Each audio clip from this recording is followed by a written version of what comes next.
Ukraine और रूस के बीच में जंग छिड़े 1 महीने से ज्यादा का वक्त हो गया है। यूक्रेन तबाह हो चुका है और फिर भी लड़ रहा है और फिर भी रूस अपनी सेना को लगातार यूक्रेन भेज रहा है। रूसी सेना को मजबूती देने के लिए लगभग 10,000 चेचन सैनिकों को यूक्रेन भेजा जा रहा है। चेचन फोर्स को भी यूक्रेन में भेज रहे हैं राष्ट्रपति पुतिन। क्या है खूंखार चेचन स्पेशल फोर्स? जानकारी के लिए आपको बता दें कि ये चेचन फोर्स चेचन्या की फेडरल गार्ड सर्विस की दक्षिणी बटालियन के लड़ाके होते हैं। इस फोर्स में कई ऐसे नृजातीय समूह हैं जो हजारों साल से उत्तरी काकेशस के ऊंचाई वाले इलाकों में रहते हैं।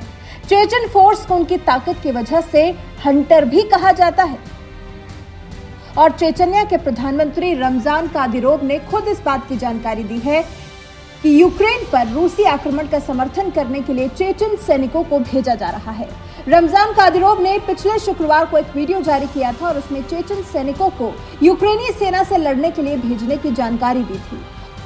ऑनलाइन पोस्ट किए गए अपने वीडियो में उन्होंने रूस के यूक्रेन पर हमलों को सही ठहराया था। उन्होंने कहा था कि पुतिन के आदेशों को किसी भी स्थिति में पूरा करने के लिए वो तैयार रहेंगे। कादिरोव रूस के प्रबल समर्थक हैं, खुद को रूसी फुट सोल्जर कहते हैं। मतलब यह कि जैसे जैसे युद्ध लंबा खिंच रहा है वैसे वैसे पुतिन अपने वार में, अपने हमलों में और ज्यादा खतरनाक होते जा रहे हैं। पहले तो उन्होंने परमाणु बल का इस्तेमाल करने का हाई अलर्ट जारी कर दिया था और उसके बाद ये चेचन स्पेशल फोर्स। कौन होती है चेचन? क्या होती है इनकी खासियत? ये एक ऐसे नृजातीय समूह है जो हजारों सालों से उत्तरी काकेशस के ऊंचाई वाले इलाकों में रहते हैं। 1917 में विभिन्न जातीय समूह जिसमें बहुसंख्यक मुस्लिम थे, उन्होंने रूस से स्वतंत्रता की घोषणा कर दी थी और उन्हें विभिन्न देशों की तरफ से मान्यता भी मिली थी।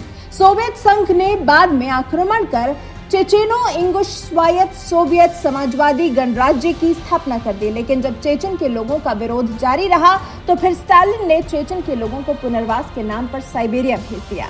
ऐसा माना जाता है कि आधे से ज्यादा चेचन नागरिकों की मौत हो गई थी। अभी हाल ही में यूरोपीय संघ ने इस निर्वासन को एक नरसंहार के रूप में मान्यता दी है। चेचन से जुड़ा एक बहुत ही दिलचस्प किस्सा है जब रूस को चेचन की सेना ने हरा दिया था।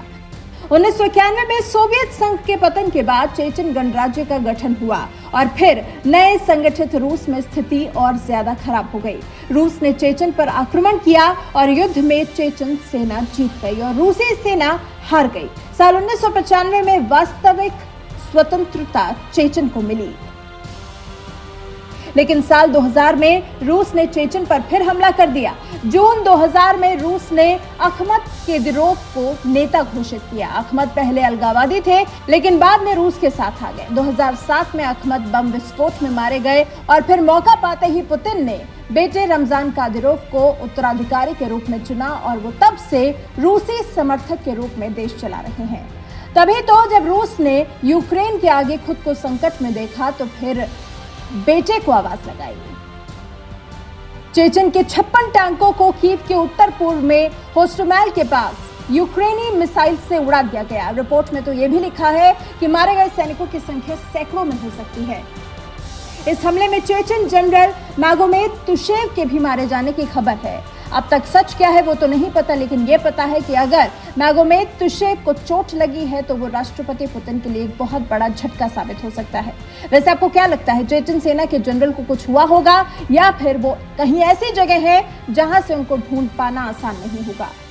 खैर, पहले से तबाह यूक्रेन को और तबाह करने खूंखार चेचन स्पेशल फोर्स मौके पर पहुंच चुकी है। अभी तो बाइडेन पुतिन को वॉर क्रिमिनल बता रहे हैं। जब ये चेचन स्पेशल फोर्स पुतिन के आदेश के मुताबिक यूक्रेन के नागरिकों पर बरसेगी तब क्या होगा? आप खूंखार चेचन स्पेशल फोर्स के बारे में क्या जानते हैं और क्या जानना चाहते हैं? अपनी राय हमें कमेंट कर जरूर बताएं।